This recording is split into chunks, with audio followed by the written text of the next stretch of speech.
What's up, guys? Max here, and welcome back to another Real Talk. This is actually going to be on a subject that I've been wanting to cover for quite some time, and to clear up for everybody that has had issues in regards to fighting games and understanding how fighting games are. So this might become a multi-part series of understanding fighting games and what it takes to get better at fighting games. How do you actually get better at fighting games? Before I get into this bit of information, I want to clear something up for you guys.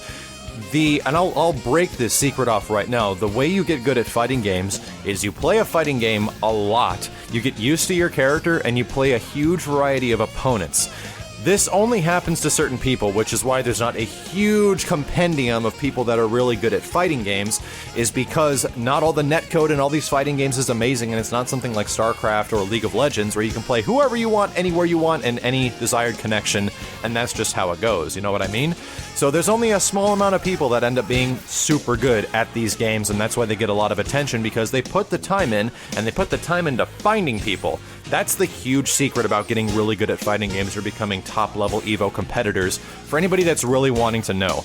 But for other guys that are learning how to just get into fighting games, or just how to just basically play them where they feel comfortable, where they finally understand what's going on, here's some information for you guys. Now, I've thought about this a lot, about the different levels of fighting game players, how each one of these levels impacts the next one, and how you reach this upper echelon to the point of which you can become a really good tournament player. Let's start with level 1.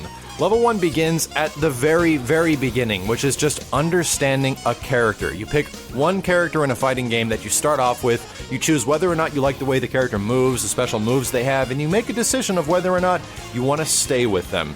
This is the beginning part of every fighting game, choosing what you want to do with this character. With this character, you also understand things like system knowledge, how the gameplay mechanics work in tandem with the character that you're choosing, and how good this will actually affect you in later matchups. Once you finally found this character, level 1 is fully understanding your character, knowing what to do, how to take advantage of damage, what to do in defensive situations, and stuff like that.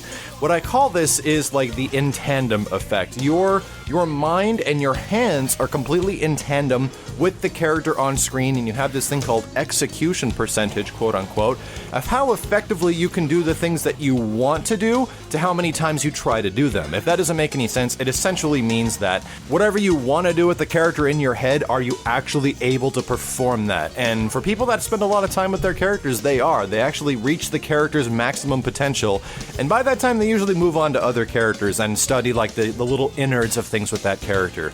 This is level 1, is understanding your character completely. Level 2 is one of the most important parts, and this becomes understanding matchups. Matchup knowledge is one of the most interesting and one of the most diverse things you can learn in a fighting game. Now that you've got your character, you're all ready to go, you know the moves, you know what to do, how to get damage, where to block, but now you don't know what the hell to do against this guy's crazy-ass character and team. This is where things become really important, is matchup knowledge, going up against a huge variety of characters in the cast, especially with ones that end up being really powerful and top tier. You're going to see those a lot, and if you're having problems against a certain one, well, this is where your level in fighting game prowess isn't going to move any further past level 2 because you don't do well against that certain character. It also becomes a thing where matchups are a huge thing in fighting games, whether or not your character does well against this character. And like in many fighting games, as a great example, Sagat usually does really well against Blanca most of the time. And you can either fight that out if you want and get, the chance that you're going to win, or you learn another character and understand the matchup that makes you have a better chance of going up against Sagat.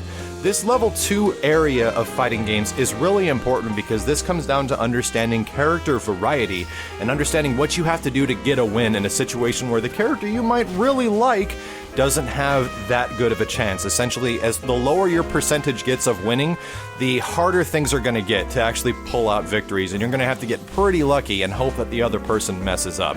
Understanding matchup knowledge, like I said, is one of the most important and strategic elements of all fighting games, and the guys that play a huge variety of opponents, like we were saying earlier, are the guys that will really be able to get in there and do very well in level 3.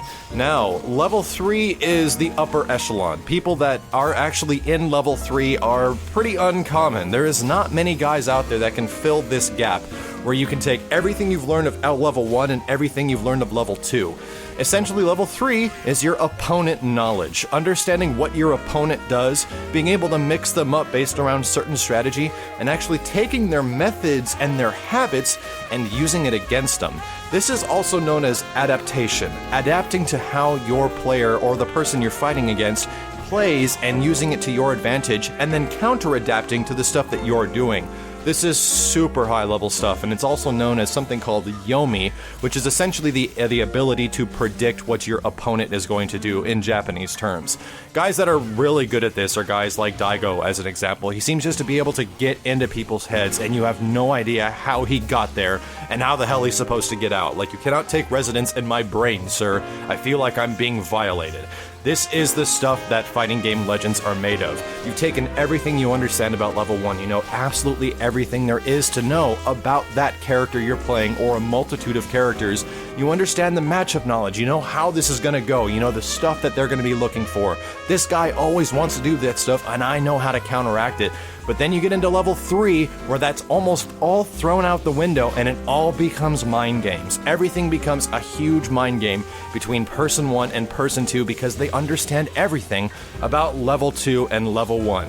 This is the degree of which fighting games are difficult to get into, because a lot of stuff ends up going straight to level 3, straight to like all the mind games and the mix-ups, and people who have a really hard time understanding that both of these guys know everything there is to know about their characters and their opposition's characters.